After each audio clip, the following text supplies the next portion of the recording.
Hello everyone, it's Shane Kanto, your Wasteland reviewer, and I'm here to review the new action, adventure, drama, fantasy, science fiction, anime adaptation, Knights of the Zodiac. And from the very first second started watching this movie, you could tell this was based off of an anime.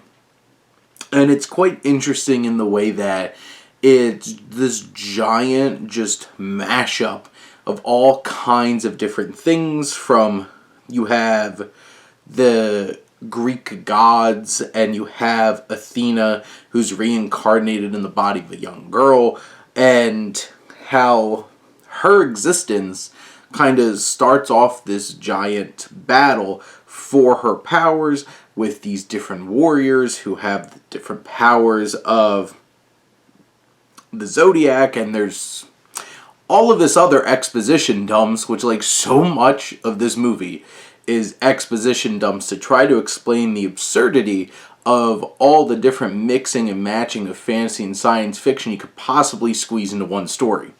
And you have this film where, when it really comes down to it narratively, there's not much to it except they're trying to find this reincarnation of Athena and stop her? Question mark, and that's it. And you have these different characters, from Seiya, who's played by Yu, and you have dueling exes played by Sean Bean and Famke Janssen, who are trying to stop each other. They have their own interests, and they're there to either be evil or spout exposition. You have a lot of young talent, from Yu, Diego Tinoco, and Madison Issaman. And between Tinoco and Yu, they do well with, like, the action sequences, but both of them have the charisma of a wet blanket. And it's really hard to get invested into these main antagonist and protagonist when they're not interesting at all. This film doesn't have the greatest special effects. You can tell this doesn't have the world's biggest budget. But it boldly attempts to use tons and tons and tons of special effects. It does have very interesting design and production design, set design, costume designs, and all kinds of things like that. It is bold. It's interesting to look at. When the action starts, though, it's actually kind of interesting and unique. It feels like an anime come to life.